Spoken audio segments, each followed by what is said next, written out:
Chaitanya Prabhu Nityananda Shri Advaita Gadadhara Sivasadi Shri Gaura Bhakta Vrinda. Hare Krishna Krishna Krishna Hare Hare, Hare Rama Rama Rama Hare Hare, Hare Krishna Krishna Krishna Hare Hare, Hare Rama Rama Rama Hare Hare. Grantaraj Srimad Bhagavatam ki jai. So welcome everyone for our study of Bhakti Vaibhava. We are studying unit.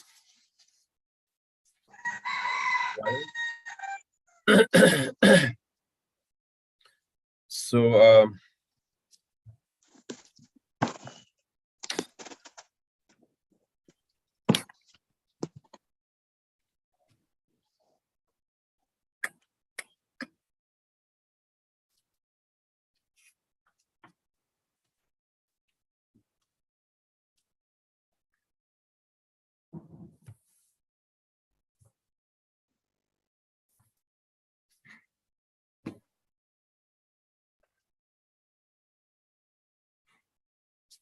Hare Krishna. Could you remind me where we stopped last time? I didn't put a note. Text 20. We stop at 19.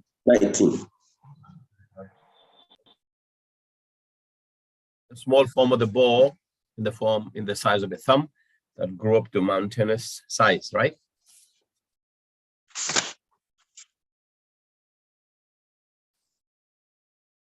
Okay. So could we start with a recap? Anyone want to say whatever they remembered or they learned in the last class we had on Sunday?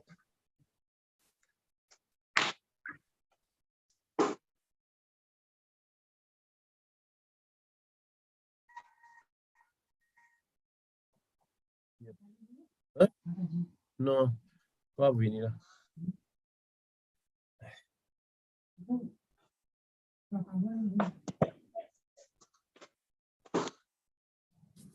Photo lakle. No one? Okay, so the conversation was between Lord Brahma and Manu. And Manu, after being advised by Lord Brahma to do the service of procreation and increase the population, which in his understanding was not going very nicely, and then to create the proper populations for the Earth planet. But then he realized that the Earth planet has sunken down to the Garbhoda portion. And he asked Brahmaji, please resolve this issue here. Otherwise, we'll have no sthanam, no place where to actually conduct these different activities. So then Lord Brahma, while he was considering in his deliberation, he didn't really know how to resolve the situation.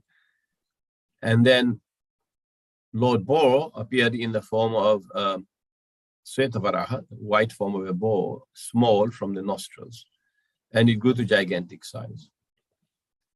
Now, what is the lesson we can draw from this? That the creation, even though sometimes very misunderstood and represented as being solely the service of Lord Brahma, in general, circles where people have understanding of Sanatana Dharma or Hindu culture, they think that Lord Brahma is a creator, absolute creator. But you see here, he gets into difficulty, for example, and it is Lord Vishnu who has to come for the rescue. So the creation is being carried completely under the supervision of Lord Vishnu.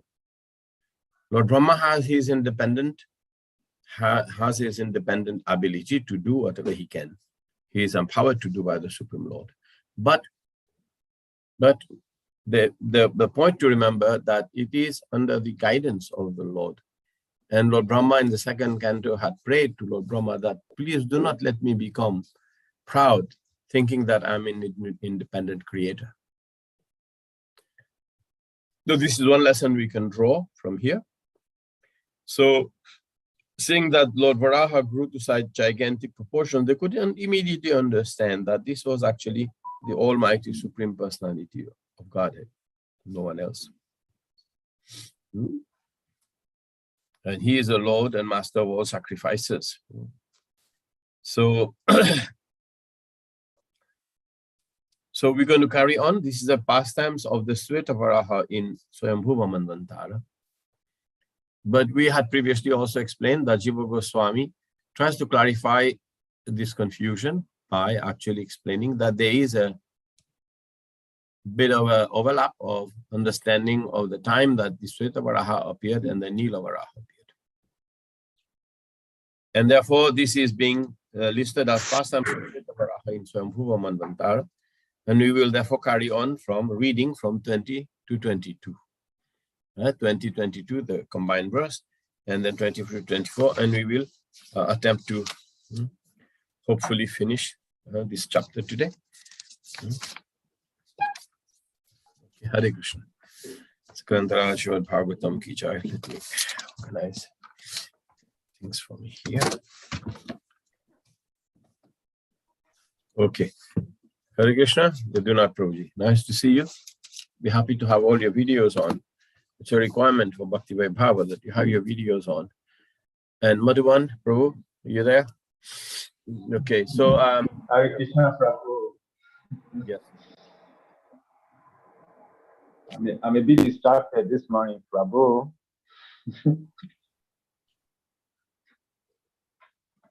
So, let's start with 20 again. Okay. Hare Krishna. 20. Marichi pramuke vipre kumare manuna saha drishtva tat saukaram rupam tarkatyam ashachitrada. Struck with wonder at observing the wonderful bow-like form in the sky. Brahma with great brahmanas like Marichi, as well as the Kumaras and Manu began to argue in various ways. So they're trying to deliberate on what is this form, what's happening here. So the next verse. Kim metatsukara vyajam sattvam divyam avastitam aho bhatasharyam idam nashaya me vinirishtam. Is this some extraordinary entity come in the pretense of a bow? It is very wonderful that he has come from my nose. So drishton kushta siro matra shanad gandha shilasama api swit bhagavan esha yagno me kedayan manaha. First of all, this bow was seen no bigger than the tip of a thumb. The tip of a thumb. Okay, angushta shira, angushta shira. And within a moment, he was as large as a stone. And the Lord Brahma's mind was very perturbed about this. And he was wondering, is this the Supreme Personality of Godhead, Vishnu?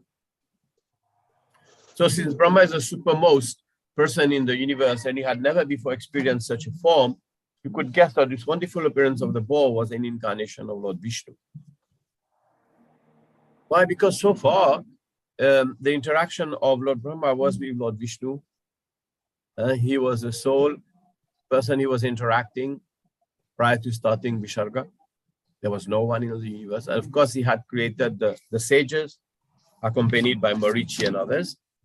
And he had created from his mind the 4 Kumaras, etc., and Rudra, and now Swayambhuva Manu.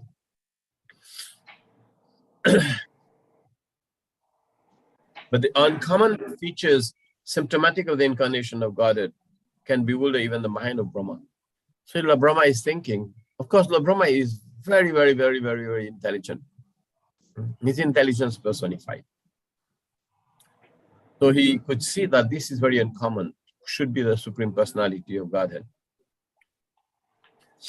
Iti mimangsatastasya brahmana sayanasunnubhi bhagavan yagya purusho jagar jagendra sannibha. While Brahma was deliberating with his sons, the Supreme Personality of Godhead, Vishnu, roared tumultuously like a great mountain. It appears that great hills and mountains also have their roaring power because they're also living entities. So mountains, certain types of rocks, not all rocks, they're actually living entities, right? But they are jara, almost unconscious. but they have consciousness, they have soul, but they're unable to manifest the consciousness, but they grow sometimes. Mountains tend to grow, and also rocks tend to grow. For example, when a sculptor, he wants to carve a deity, he will grow and choose a granite, marble, or rock, and they have symptom to know that this rock, this marble, this stone is growing, it's live, and they will carve the deity out of the live stone. So the volume of the sound vibrated is in proportion to the size of the material body. Right? A whale makes a sound that will be heard quite long distance. A roar of a lion, roar of an elephant. So, you know, you probably have ants and smaller animals making noise, but we cannot hear because it is of a different frequency and a different volume. But big animals we can hear. So while Brahma was guessing about the appearance of the Lord incarnation as a boar, the Lord confirmed Brahma's contemplation by roaring with his gorgeous voice. So the voice of Lord Varaha as a wild animal was actually very sweet. It was gorgeous. Okay? So text 24. Brahmanam hasayam asha haristangscha dijottamam swagarjitena kubha pratishaya pratishanayata vibhu. The omnipotent supreme personality of Godhead enlivened Brahma and the other highly elevated Brahmanas by again roaring with his uncommon voice, which echoed in all directions. So they were enlivened because they could understand that this is the appearance of the Supreme Lord. And his voice, the massive roar of this wild boar was resounding all over the place. So there's a small purport.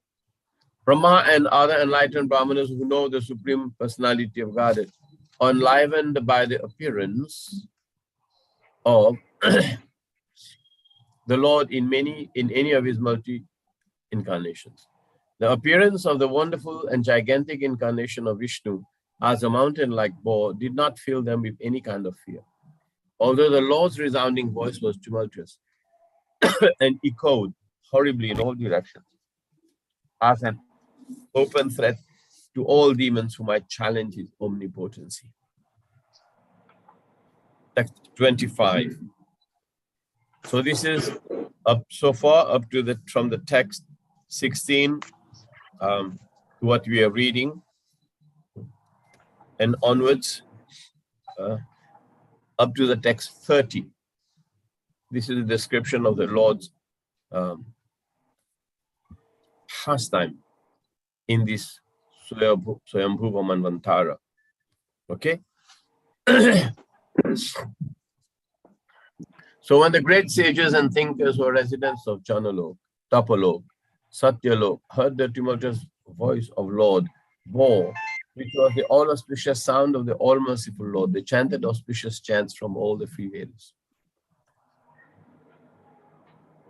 Okay, so the purport here.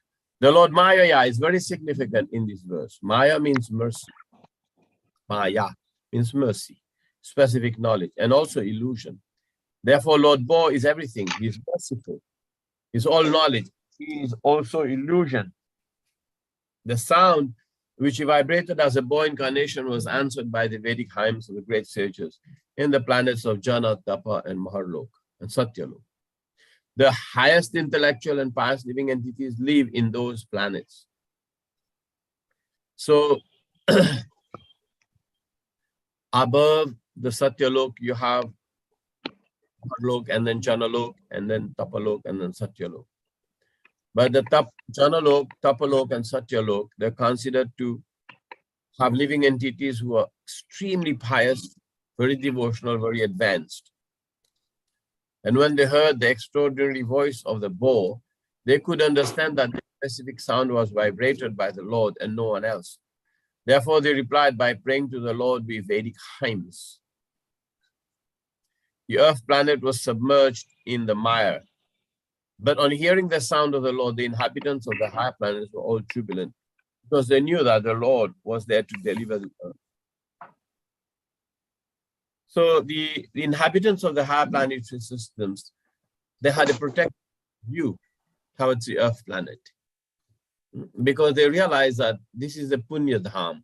This is a place where human beings live for a short period of time, but they actually also practice Krishna consciousness.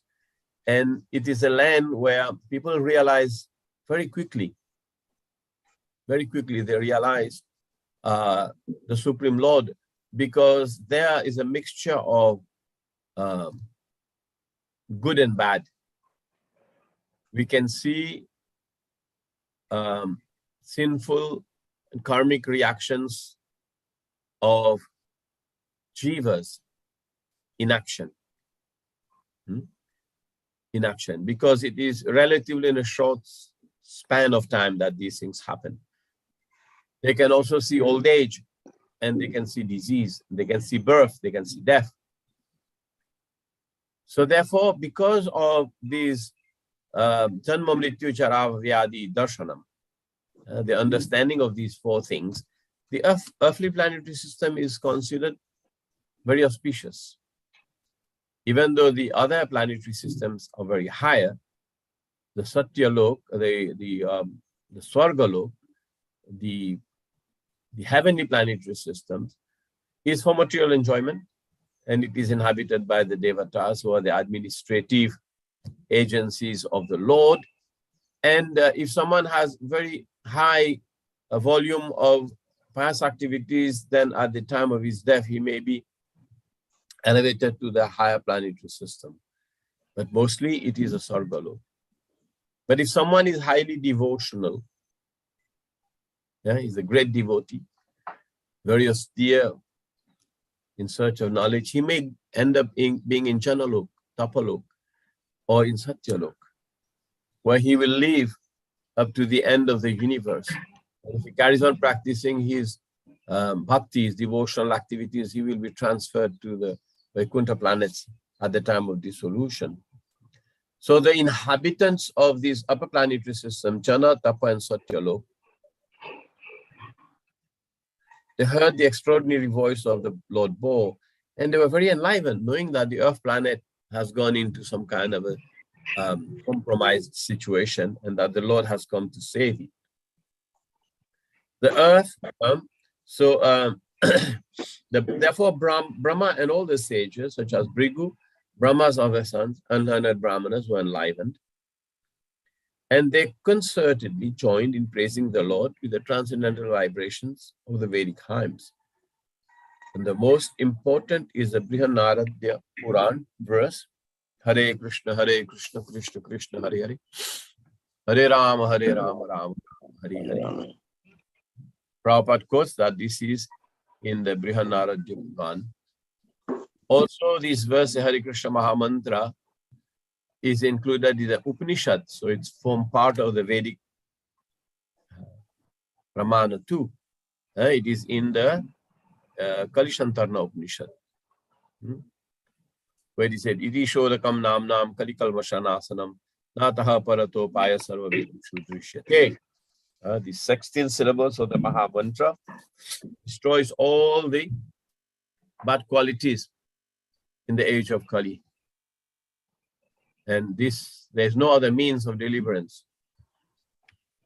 And we can look and find in the Vedic literatures, there's none other more powerful means of deliverance than chanting the holy name of Krishna. There's two verses, two places, one in the Purana and one in the Veda. The Upanishads are considered part of the Vedas. So it is the Brihan, in the Brihannaradya Puran here, and also in the Kali Santarana Upanishad. So if you want quotation, so that's there. Text 26. Tesham Pitana Murtir Brahma Dhyayatma Gunanuvadam Vinadya Bhuyo Vibudho Dhayaya Gajendra Lilo Jalama Vishe Avivesha Playing like an elephant, he entered into the water after roaring again in reply to the Vedic prayers by the great devotees. The Lord is Hare out Krishna, of Prabhu. prayers. Yes? Sorry, I have a question, Prabhu. Just on the Maha Mantra, I used to have the impression that it was Lord Chaitanya that introduced the Maha Mantra originally, but it seems as if he reintroduced it in this age of Kali Yoga. And it was also expressed that it's a formula to attain liberation in this particular Kali Yoga.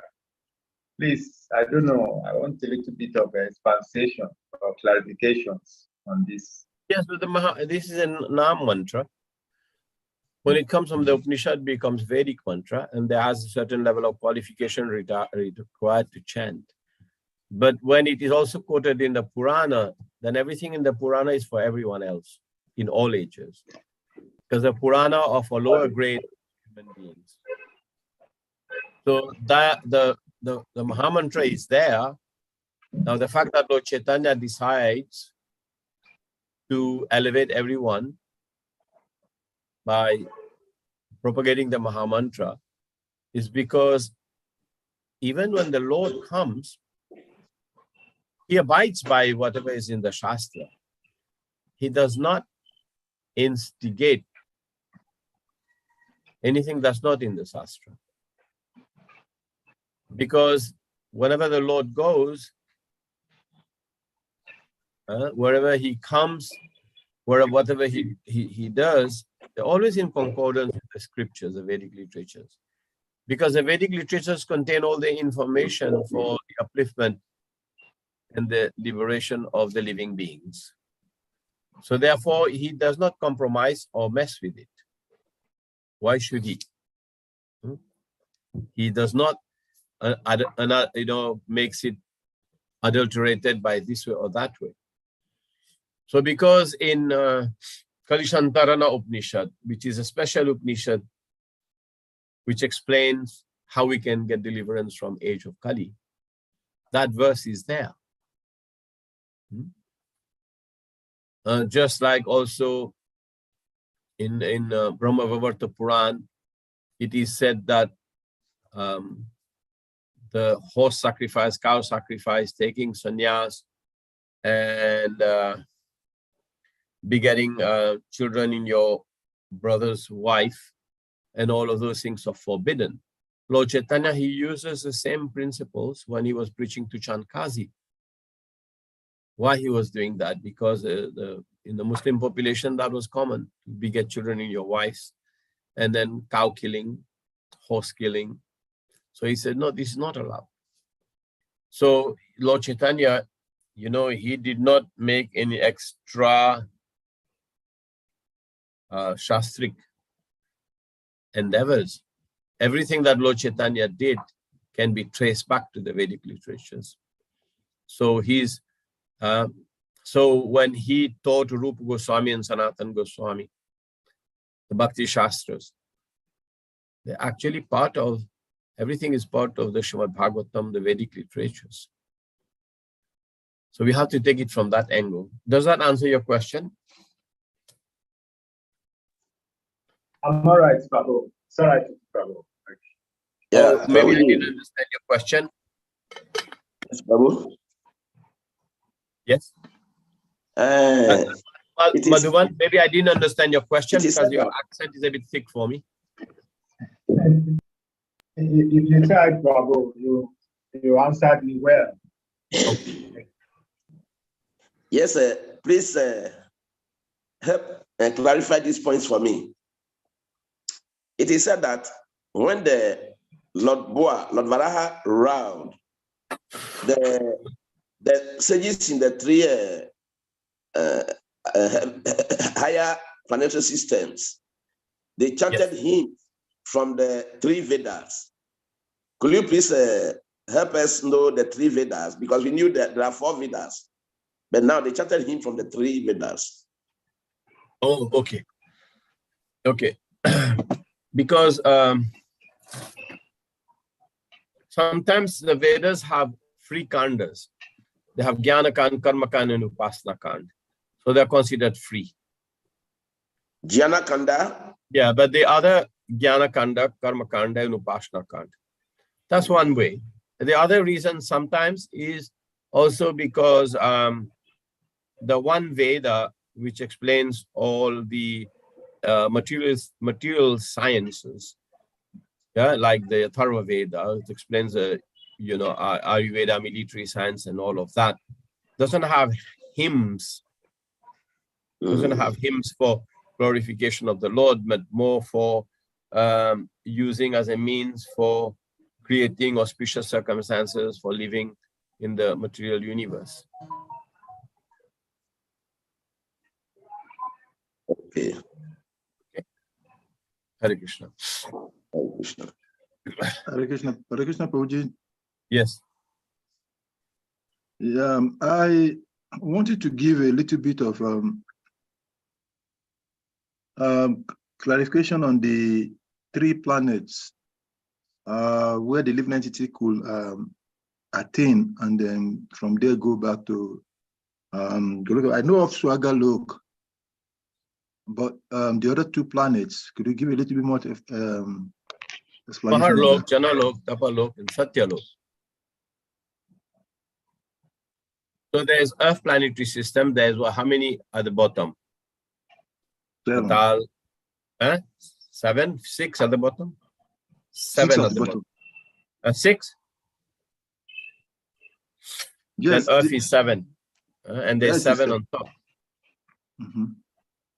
Okay. So we're in the middle. Yeah. But then there's Swargalok, Maharlok, Swarga, Mahar, Tapa, Jana, Satya, 6 on top. So including us, that makes 7. So there's 14 in all. So the Swargalok is destroyed at the time of daily creation. At the end of Brahma's day, Swargalok is destroyed. And above them, I'm not sure about the Maharlok, but Jana, Tapa, and Satya, they stay. They're not destroyed daily at the end of the Kalpa of Brahma's day. And the Swargalok is destroyed. So Swargalok is of lower grade because the inhabitants of Janalok,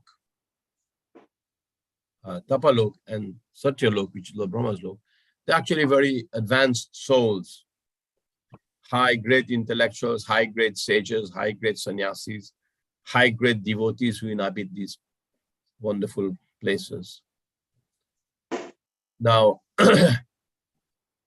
very scantily described in the Bhagavad Purana, so I cannot have more information except Swargalok is described, and we all know, very opulent, apsaras, singing, music, so much fun, and they live off the yagya of the other people, and so on and so forth.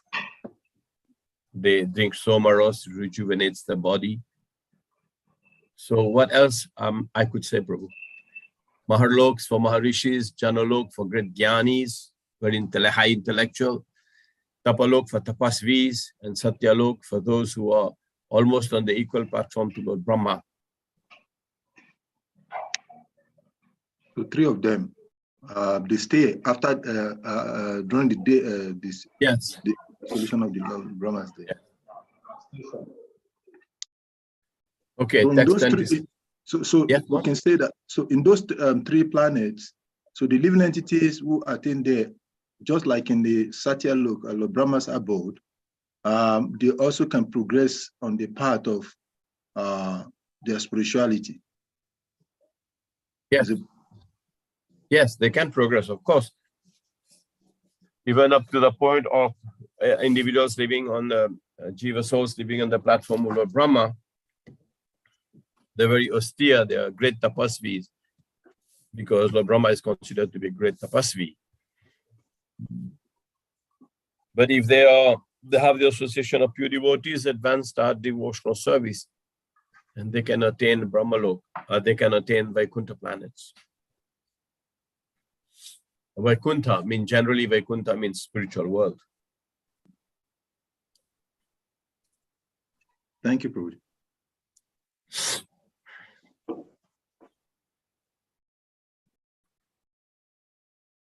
Before and okay, so I'll read the text 27.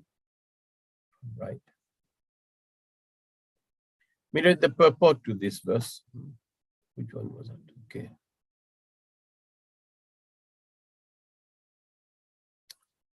Yes. The form of the Lord in any shape is always transcendental and full of knowledge. Text 26.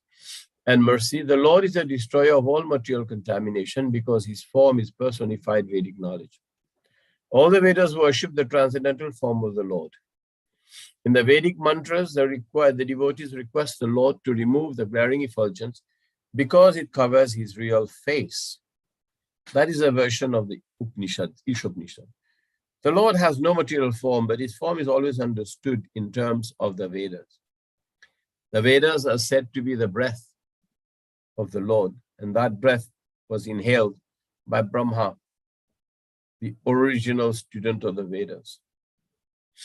So the breathing from the nostrils of Brahma caused the appearance of Lord Bo, and therefore the Bo incarnation in the Lord is a personified Vedas, because it is the nose has breathing in and out.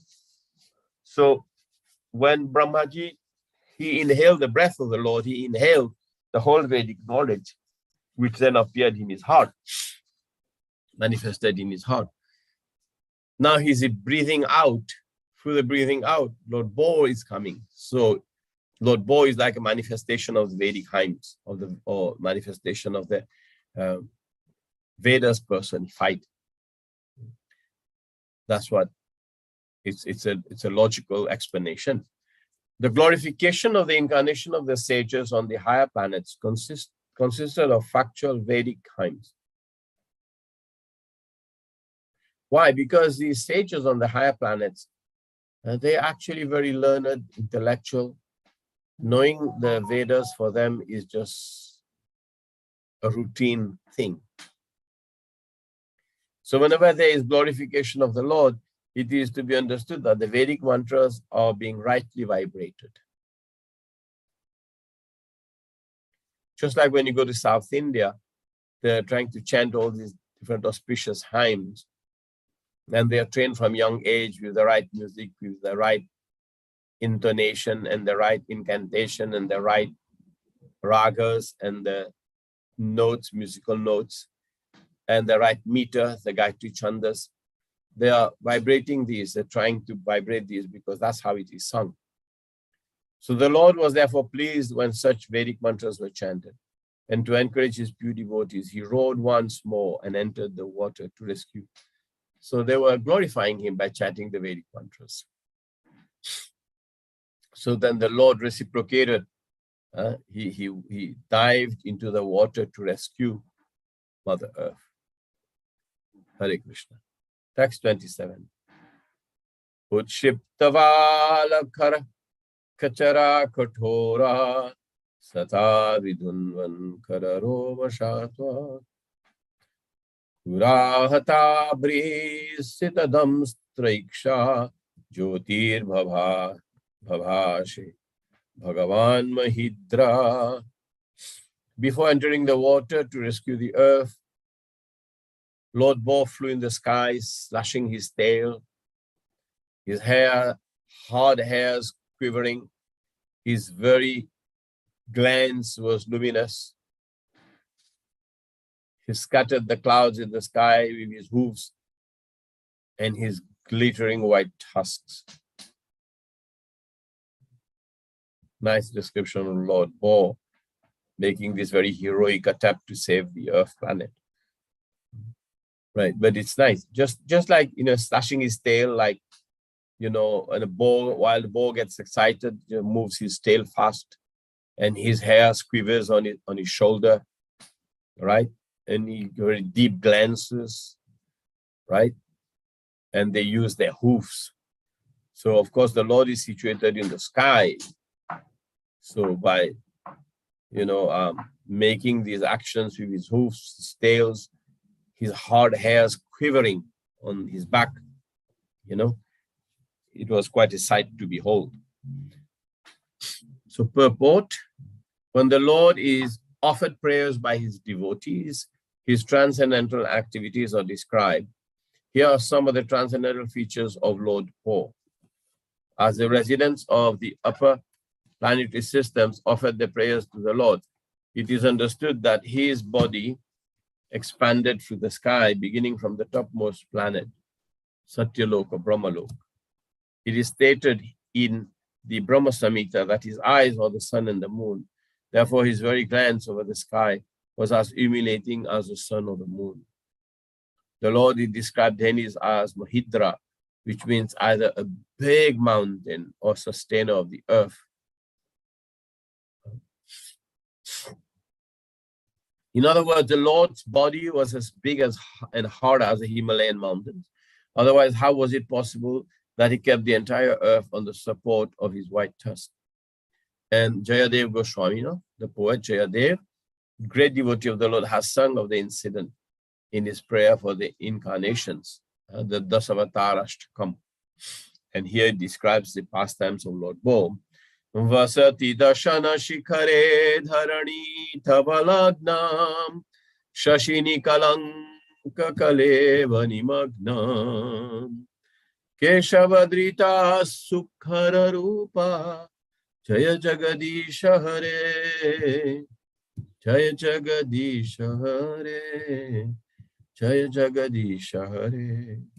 All glory is to Lord Keshava, Lord Krishna, who appeared as a bow. The earth was held between his tusks, which appeared like the scars on the moon. So the scars on the moon are considered Shashini. If you look at the moon, the scar, the moon is considered Shashi. Shashi is actually a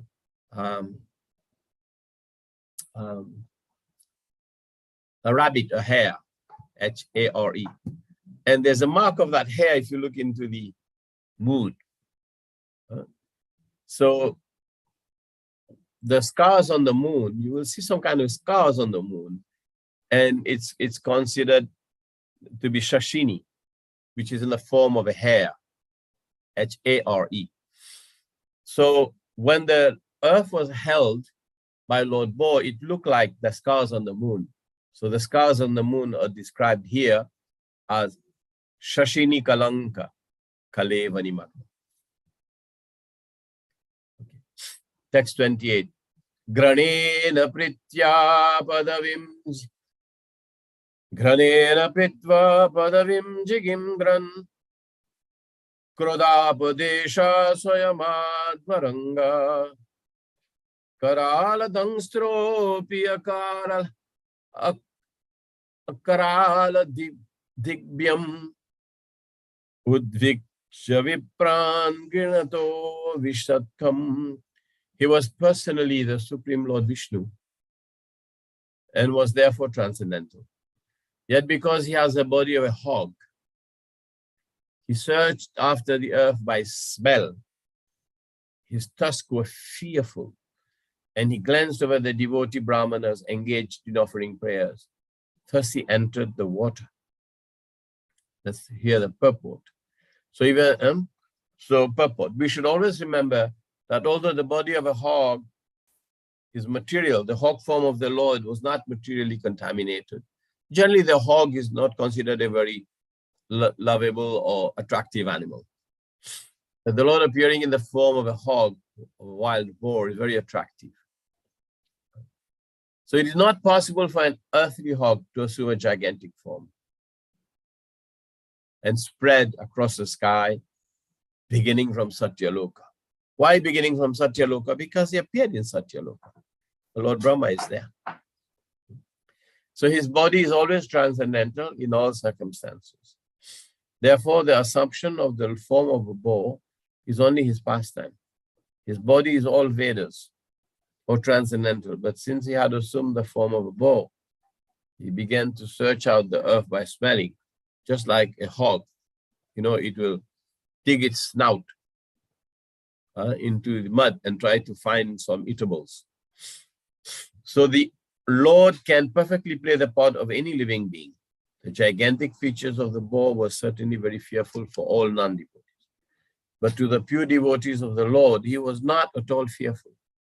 On the contrary, he was so pleasingly glancing upon his devotees that all of them felt transcendental happiness. Savajra kuttanga nipata vega vishirna kukshis tanayanudhanvan utsrishta dirghormi bhujeri vartas chukrosha yagneshwara pahimeti. Diving into the water like a great mountain, the Lord bore divided the middle of the ocean, and the two high waves appeared as the arms of the ocean, which cried loudly as if praying to the Lord. Of all the sacrifices, please do not cut me in two. Kindly give me protection. Because the earth was kind of separated into two, like a huge tsunami on either side. And therefore the ocean prayed, said, don't cut me into two, O Lord Bo. You are the Lord of all sacrifices. Actually, in the south of India, Lord Bo is worshipped together with Bhudevi and Sri Devi, Lakshmi. Especially with Bhudevi, which is the Mother Earth, as a consort, as his consort. And he is very much revered as the Lord of all sacrifices. So that repetition is here again. O Lord of all sacrifices, please do not cut me into. Kindly give me protection. Okay. Text 30. Kure shurapre darayang stadapa utpara param triparurasayam dadarshagam tatra shushupshuragre yam jivadhanim swayam abhyadata. Lord Bo penetrated the water with his hooves, which were like sharp arrows, and found the limits of the ocean. So he went all the way right down to the bottom of the Garbhoda ocean.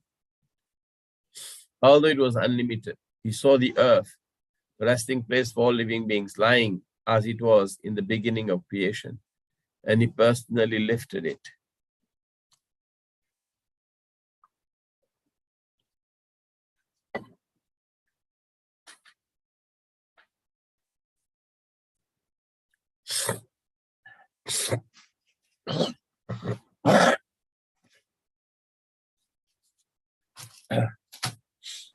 There's a kind of a fever going on in here, Moshe.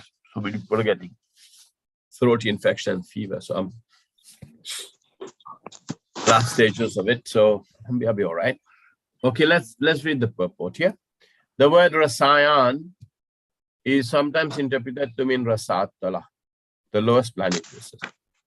But that is not applicable in this connection, according to Vishwanath Chakravarti Thakur. The Earth is 7 times superior to the other planetary systems, namely Tala, Atala, Tatala, Vitala, Rasatal, Patal. So there is 6 here. Tal, Atal, Tatal, Vital. There's one missing, Sutal, Rasatal, and Patal. So there's 7. Okay? So Tal, Atal, Sutal, Talatal, Vital, Rasatal. So I don't know where Sutal fits in, but it's there. Therefore, the earth cannot be situated in the Rasatala planetary systems. It is described in the Vishnu Dharma. So he saw the earth, the resting place of all living beings, lying as if it was in the beginning, and he personally lifted it. So Vishwanath Chakravarti Thakur said that's not quite possible. But it was described as the earth is in the lower planetary system, because earth is higher than Atal, Tal, or these are the planetary systems. So this is the 3rd canto, text 13. Let's read what Vishwanath Chakravarti Thakur says.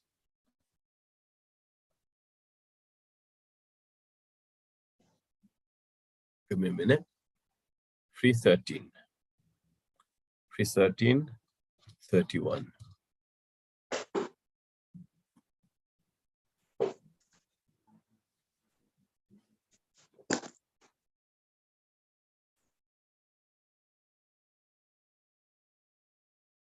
Can I share? Yeah. Okay. So this is text 29. And Vishwanath Chakravarti Thakur says here, when the cavity of the ocean was split with the force of the bow diving into two, the ocean began to roar, extending its arm in the form of long waves on either side, like it cried out in pain. "O Master of Sacrifice, please protect me." This verse examines the sound of the ocean at that time. The bow had a body like a mountain of thunderbolts. The ocean was split with the force of the hard-bodied bow diving. The ocean, in pain, fearing his life was ending, cried out while extending his arms in the form of the long waves. "O Lord of Sacrifice, please protect me." Prabhupada, please protect me, Ma. So he says, protect me. So now in the text 30, which we just read, let us see here. So cleaving, which means cutting in two, the water with his sharp hooves. The Lord of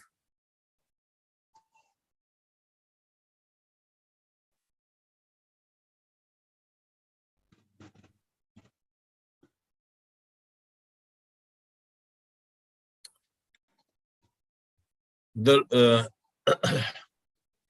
Lord of Sacrifice crossed the insurmountable ocean, depth of the ocean, and saw the earth, shelter of the jivas, within the Garbhodak ocean, resting there as it had during previous devastation, and which he had personally protected.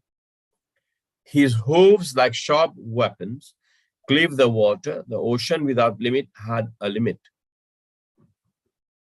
Utparaparam, he who has three divisions.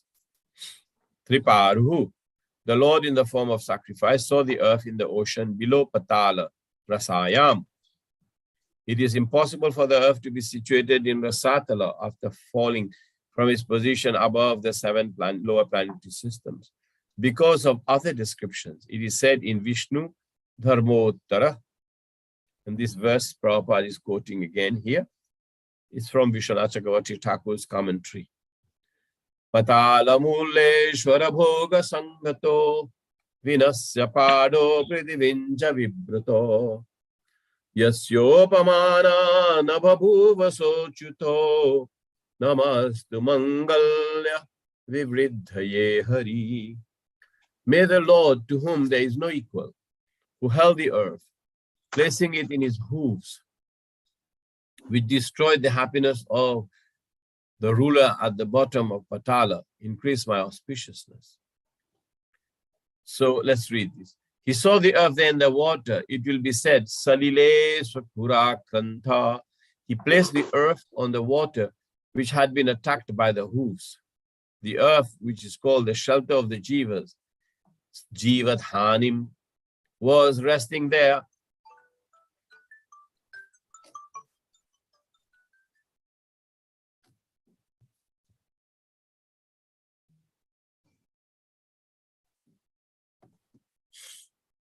The earth which is taken the shelter, which is called the shelter of the jivas, Jivadhanim, was resting there as previously during the daily destruction.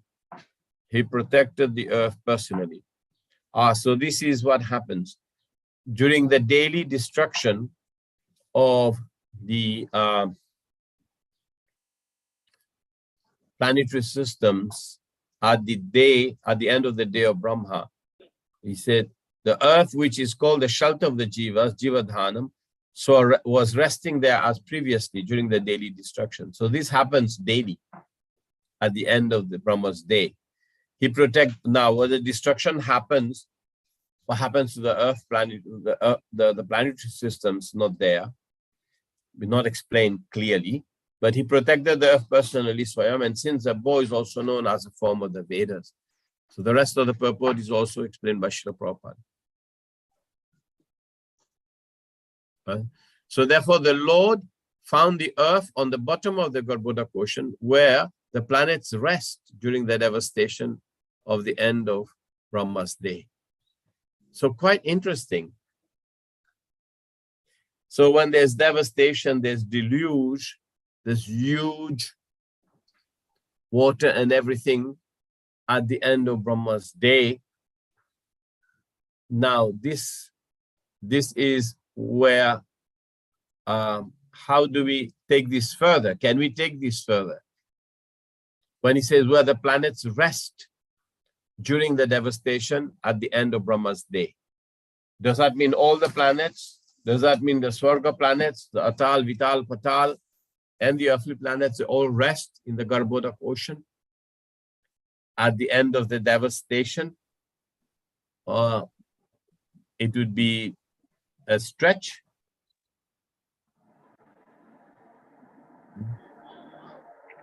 So let us see. Yes.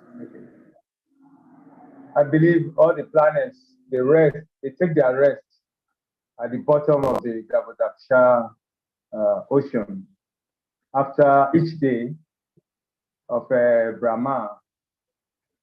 So they rest. You believe, but what I'm saying is, I also feel like I can stretch it to believe that, but I'm trying to find the Shastric injunction for it.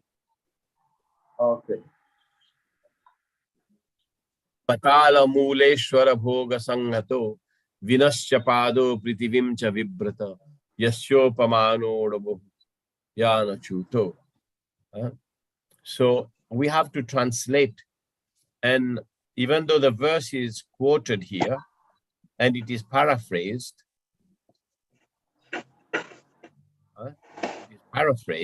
therefore the Lord found the ocean. Therefore the Lord found the ocean at the bottom of the Garbhodak ocean. Patala muleshwara bhoga sanghato vinasya pado pritivim cha vibrata yasyopamano dabhabhuha chuto namastu mangalya vivriddhaye hari. It is not a full translation. So the full translation would reveal.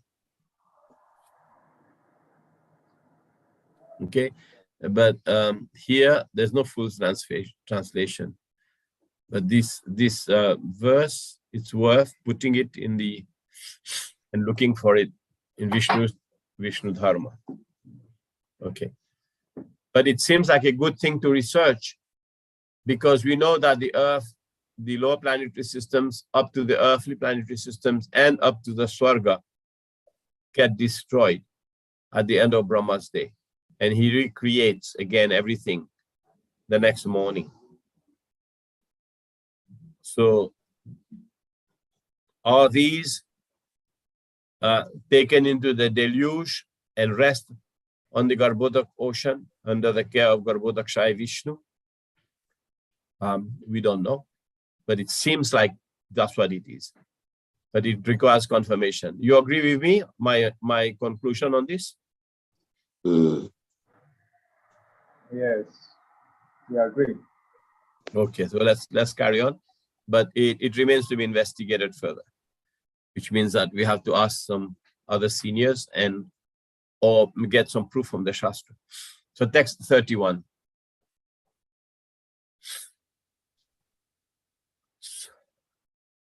Swadhang trayoditya mahimni magnang sa urthitas shangruruche sa rashaya tatrapi daityam jagada gadaya pathantam shuna basandipita tibramanyu. Lord Bo very easily took the earth on his tusk and got it out of water. Thirsty appeared very splendid. Then his anger glowing like the Sudarshan wheel. He immediately killed the demon Hiranyaksha, although he tried to fight with the Lord. So it moves to another timeline. This is now the Chakshusha Manvantara. Right? It moves to another timeline. So text 31. the Lord Bo took his tusk of water, the anger glowing like the Sudarshan wheel, he immediately killed the demon Hiranyaksha. So there may seem a little disconnect, but Jiva Goswami has tried to reconcile it for us. So we'll carry on reading. Pastimes of Nila Varaha now in Chakshusha Manvantara. This is 31 to 33. The three verses we are reading, including the 31 we just read. Let's now read the purport Jiva Goswami explain about this. According to Srila Jiva Goswami, the Vedic literature describes the incarnation of Lord Varaha in two different devastations. The devastations mean the devastation at the end of Lord Brahma's day. Namely, the Chakshusha devastation and Swayambhuva devastation. But because the devastations are, there's also a devastation at the end. There's generally a devastation at the end of a Manvantara. There's a devastation at the end of Brahma's day. So when he says, namely the Chakshusha devastation, could that mean the end of the Chakshusha Manvantara, or at the beginning of the Chakshusha Manvantara? So there is a previous Manvantara, there's devastation, and when Chakshusha Manvantara starts, the earth will be at the bottom, and therefore it requires picking up. So the Chakshusha devastation could mean the devastation of the previous Manvantara. And the Swayambhuva Manvantara, which means that Lord Swayambhuva Manu, who is the first Manvantara here, the earth was seen, is still lying at the bottom of the ocean. So therefore, the Lord had to help Lord Brahma rearrange it, right? And the Swayambhuva devastation.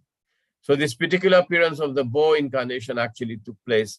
So I think some clarity can be sought in terms of, is this a regular happening, or is this a description relating to Lord Varaha being described, but it is something regular?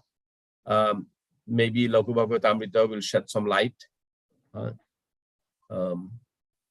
because the incarnations, more detailed explanations are there.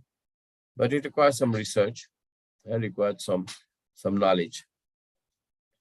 So this particular appearance of the bow incarnation actually took place in the Swayambhuva devastation, when all planets other than the higher ones, so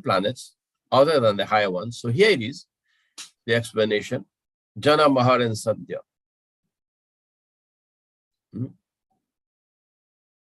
Merged in the ocean of devastation.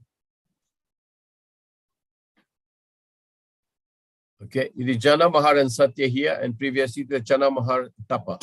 Jana, Tapa and Satya. So sometimes it looks like 3, and it may, if you include Tapa Lok, it will include 4. So when all planets other than higher ones, the higher ones are Jana Lok, Mahar Lok and Satya Lok. Sometimes it is spoken as being Jana Lok, Tapa Lok and Satya Lok. So that also, if you want clarification, we have to look into that more.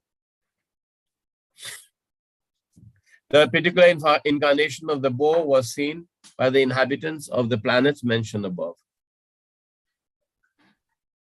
because they have not been affected by the deluge.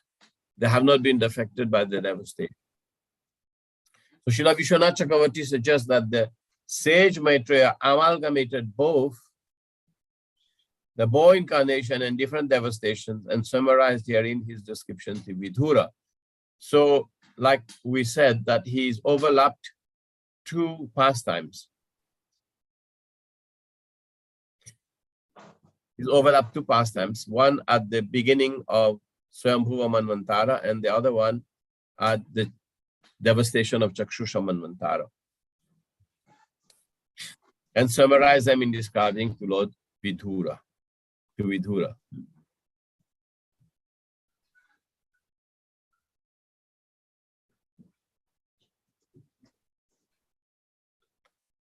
Okay, so we'll read text 32.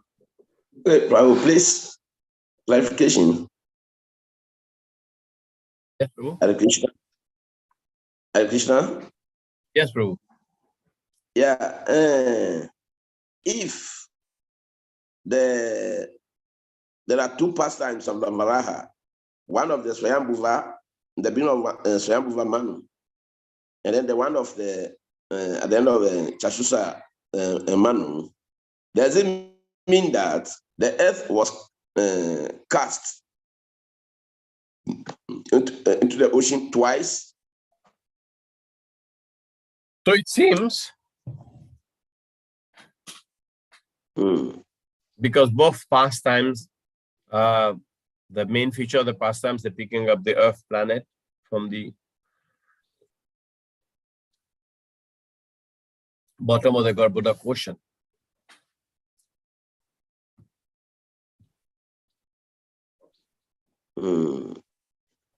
And the other pastime, we know this one related to Hiranyaksha. The other one related to which demon? No, it is related to the fact that at the end of the devastation, the planets go down to the bottom of Garbhodak ocean. Okay. And it was not felt, it was not resituated in its orbit. And when Swayambhuva Manu was asked to do the population service, and he said, but you know, something has to be done about the Earth planet. Where is it?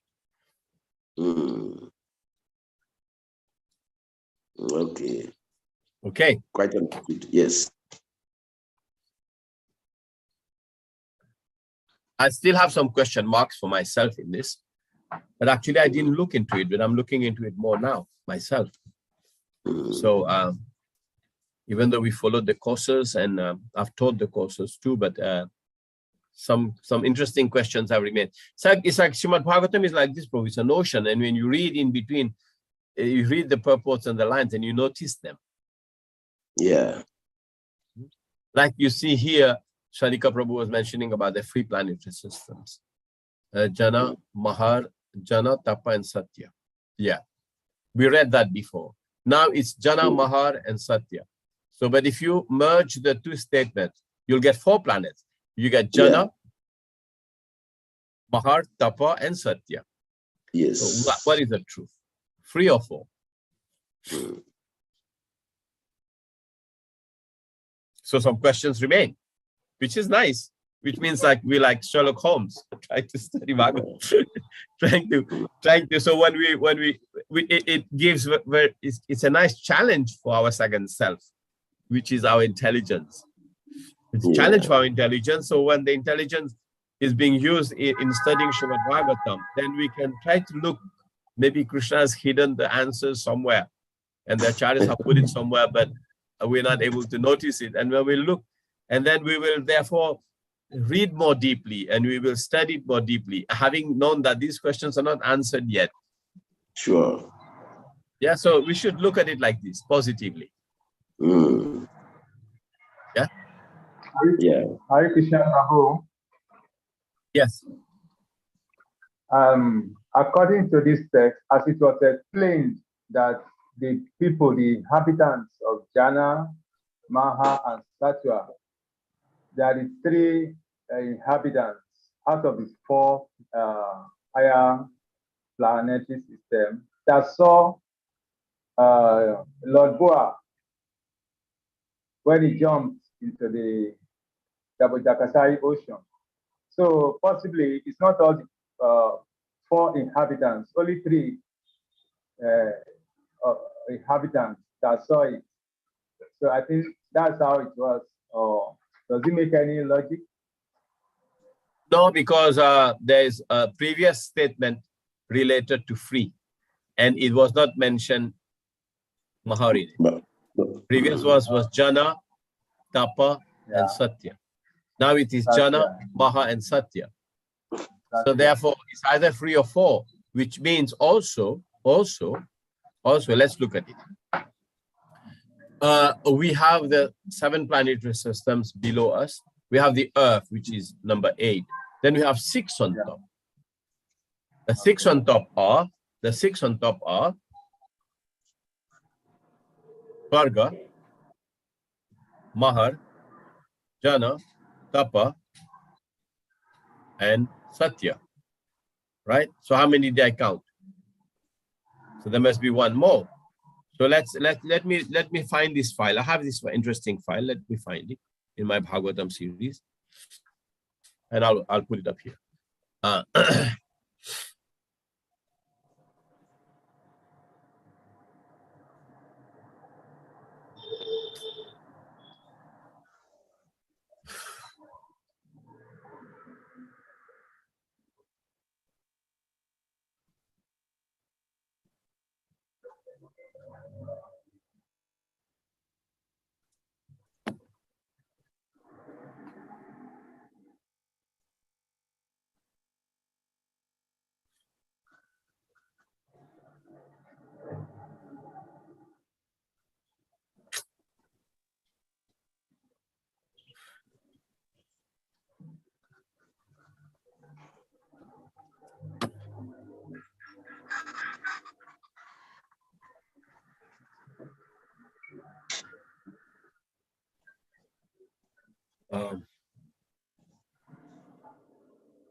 Okay, let's look here. Okay, so the earthly planet. Can you see this? Yeah. Yes. Yes. Okay. So then you have the Bhurlok, which is the earthly planetary system. Then the Bhuvarlok is the where all the luminaries are and the sky above us. That's a Bhuvarlok. More subtle. Okay. And then you have the Swargalok, which is the realm of the 330 million demigods. And then you have Mahalok, Janalok, Tapalok, and Satyalok. So technically, you have Swarga, which goes down. Of course, when all the luminaries in the Bhuvarlok also go down. So Swarga, Bhuvar, we actually had forgotten Bhuvarlok. Bhurlok is earthly planetary system. Then there is the luminaries and all the things that you see on top. That's Bhuvarlok. And then the Swargalok is above that. And the sun planet reaches all the way up to here. So then you have Mahalok, Janalok, Tapalok, and Satyalok. So then are the 3 remaining or the 4? Now it's clear? Prabhupada talks about Janalok, Tapalok, and Satyalok at one point. These are the higher 3. But here, Srila Prabhupada talks about. Please, what you are showing, I'm not seeing it on the screen. Oh. Say again, Rasavan Prabhu. Yes, what you are explaining, I'm not seeing it on the screen. I'm seeing something different. How come you're seeing different? I don't see the planets being mentioned. Now you can see? Where there is the planetary systems. Yes. Can you see that? Oh, yes. Okay. Okay. You see an elephant, you see Lord Ganesha, then you see Lord Brahma on top, and you see the... Can you see it? No. Not yet, Prabhu. Your folder is what is showing. It doesn't open. If you open a folder.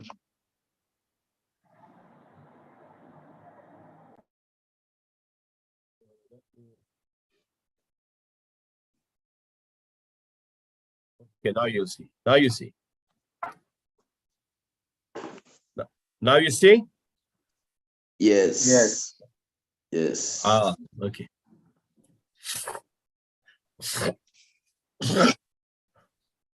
It's good to get the visual. Our mind becomes clear.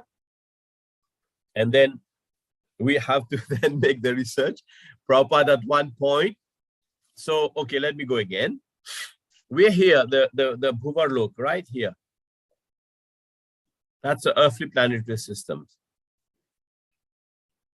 Then we have the Bhuvarlok, which is the planetary system above us, which contains the more subtle bodies, yakshas, rakshasas, ghosts, hobgoblins, and also contains all the luminaries and so on and so forth we see above in the sky. Then we have the Swargalok,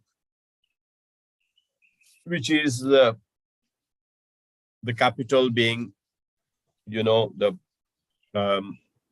Indra is inhabitant there, and so on, and the demigods are there, and they manage the affairs of the universe. So that Maharlok. So after Swarga, so Swarga and below, everything goes down to the bottom of the lake, the ocean, at the end of Brahma's day. So then we are left with Maharlok. Prabhupada mentioned Maharlok, Tapalok, and Satyalok. So if Maharlok stays, then obviously Janalok will stay and Tapalok will stay. So Prabhupada at one point he mentions Maharlok, Tapalok, and Satyalok. At other time he mentions Janalok, Tapalok, and Satyalok. So it's either 3 or 4. Now it's not confusing. So at the same time, we can see the 14 planetary systems, which we have been studying over and over again. So it starts with Atal, Vital, and Sutal is actually the planet of Bali Maharaj, Sutalpuri. And Talatal, Mahatal, Rasatal, and Patal. And then that's there. So you can research and clarify this as we go on. Okay, thank you. Yeah, I think, anyway, you said it all. We should research more. It's Prabhupada has confused us nicely. Keep us on our toes. You know? Yeah. Yeah, I think it's something to be deeply researched. Yeah, and it's nice. I mean, he's a grandfather. He's allowed to mess with us a bit. So let's see. Okay, so we carry on. We've just for Rasavan, you see in this purport it is mentioned Mahar, Tapa, and Satya. Previously we read Jana. That's why. Yes. So therefore, okay.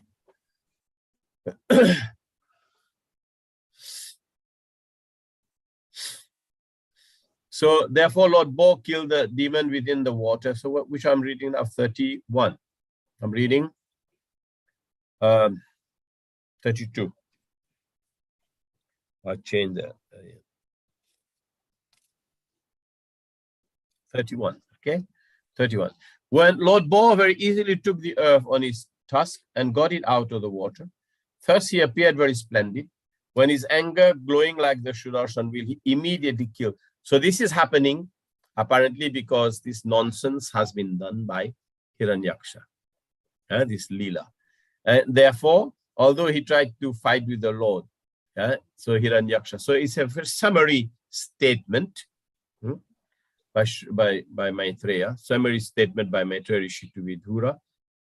But now it will go into detail, following questions. Okay? So 32.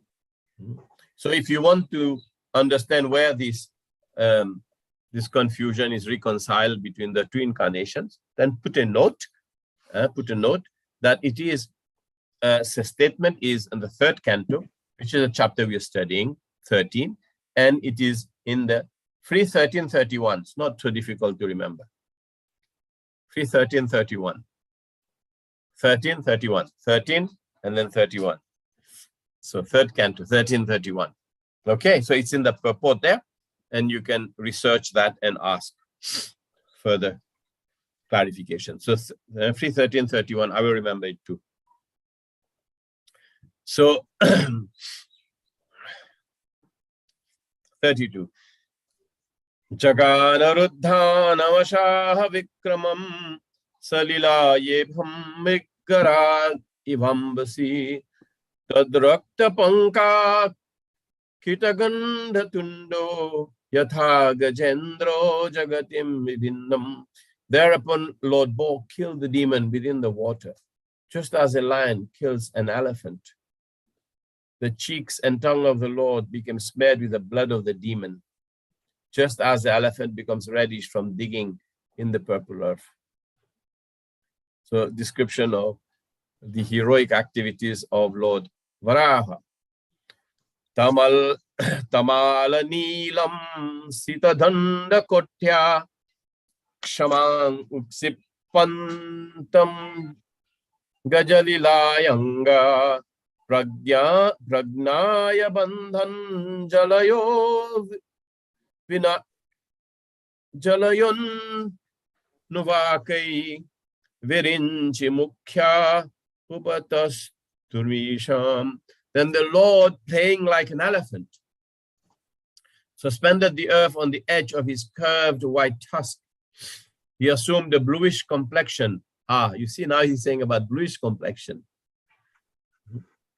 like that of a tamala tree. And thus, the sages headed by Brahma could understand him to be the Supreme Personality of Godhead and offered respectful obeisances to the Lord. Now, if you want a little bit of further confusion, the pictures of Lord Varaha fighting with Hiranyakashipu is actually red.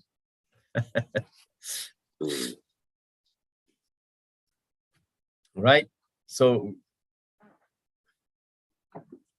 okay, so text 34.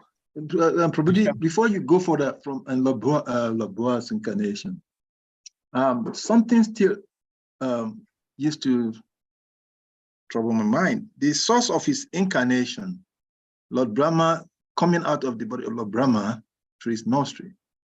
Could you explain something about that? The Lord chooses so many different ways to appear. And it's in the third canto also, you will see that. And this is also something that confirmed my my understanding that the Lord will choose to appear in any way he formed. Like, because the Lord Bo is also specially known as the Lord of all sacrifices, which is the Vedas. And because he's the Vedas personified in a way also. And because the Vedas were inhaled by Lord Brahma. So he saw it fit to appear as an exhalation from the nose of Lord Brahma. In and out. Okay. Not in and out. Now, number two is, I also noticed also when Lord Kapila Dev appears, which we will understand. And Lord Kapila Dev, when Lord Brahma had explained to Kardama Muni and Devahuti that the Lord will appear as your son, you would not think that the Lord would appear in which way. But the Lord, Vishnu, entered the semen of Kardama Muni and was injected into the womb of Devahuti. And he appeared as a baby of Devahuti in that way. Now, the Lord as part of seminal birth? No. But he chose that way. Krishna. He chose that way. So he chooses anyway. Very amazing. Very amazing. Huh? Yeah, right. It makes sense in the ultimate, because if there is nothing Krishna cannot do, then that means it's not Krishna. Yeah, depends on him. Who can question his will? No. But even interestingly also, because there probably is a lot more deep understandings of Sridhar Swami, Vishwanath Chakravarti Thakur, and we're just skimming the surface. And also, now, since he appeared like that through the heart of the body of Kardama Muni, but it's still Kardama Muni he chose to leave to find the Supreme Lord when the sun appeared through his semen. Because he had a question of a relationship. He was used to seeing himself as a servant of the Lord. And now the Lord's appeared as his son, and he had to treat him as a son, which is Vatsalya. So he said, no, I cannot handle this. So he knows the path of yoga, meditation, and being the servant of the Lord, and achieve the servant of the Lord in this way. He took that path and he left home. And he had a very nice private discussion with Lord Kapila Dev. And the beautiful presentation between Lord Kapila Dev and his father, Kardama Muni. And he does not talk to the Lord as his son. He talks to the Lord as his master. Very sweet. Very sweet. Hare Krishna. So text 34. Okay. Rishaya Uchuhu. So the rishis, the sages, the sages on the upper planetary system, they are from Mahalok, Janalok, or Tapalok. Depends. Satyalok. Yeah, or Satyalok. Now let us see what the sages are saying here. Jitam jitam te jita yagya bhavana traing tanum swam paridunvate mana namaha yadroma gharteshu nilinyuradhyayas tasmai namaha karana sukharayate tasmai namaha karana. So it's a prayer. All the sages uttered with great respect, O unconquerable joy of all sacrifices, all glories and all victories unto you. You are moving in your form of the personified Vedas. You are moving in the form of your personified Vedas, and in the hair holes of your body, the oceans are submerged. For certain reasons to uplift the earth, you have now assumed the form of a bow. So again, they're talking about Lord Varaha being personified Vedas, because the Vedas manifested from Lord Brahma's breathing. So because Lord Varaha manifested from Lord Brahma's nose, he's being addressed as personified Vedas. And in the hair holes of your body, the oceans are submerged. So all the oceans actually are kind of contained within the hair holes of his body, because he's so gigantic. For certain reasons, to uplift the earth, you have now assumed for certain reasons, and it's not clear to them. So because the Lord's pastimes are inconceivable, so they very rightly use this word for some reasons. Karana sukharaya, assumed, unto the hog form assumed for reasons known only to you.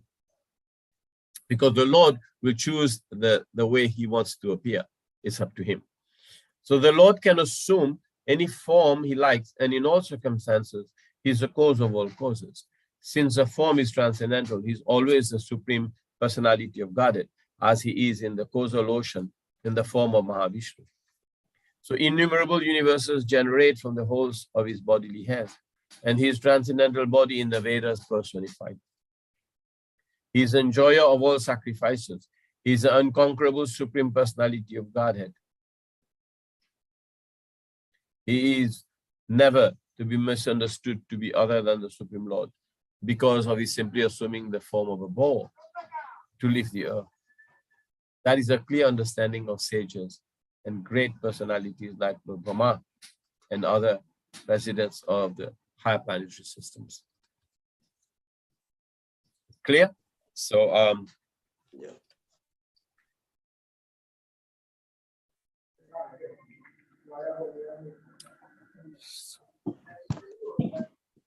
So we'll do one more verse and we'll stop, and then we will carry on the end of the next chapter, next session. So we have enough.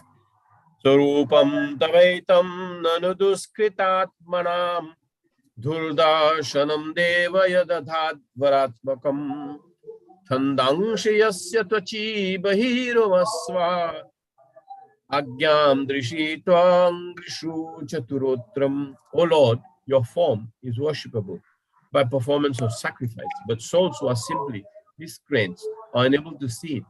All the Vedic hymns, Gayatri and others are in the touch of your skin. In your bodily hairs is a kusha grass. The kusha grass that fell became the bodily hair on the body of Lord Varaha fell and became kusha grass. And in your eyes is a clarified butter. And in your four legs are the four kinds of fruitive activities. So,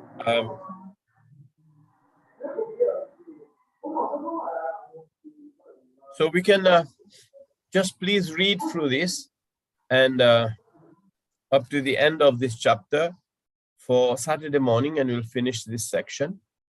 And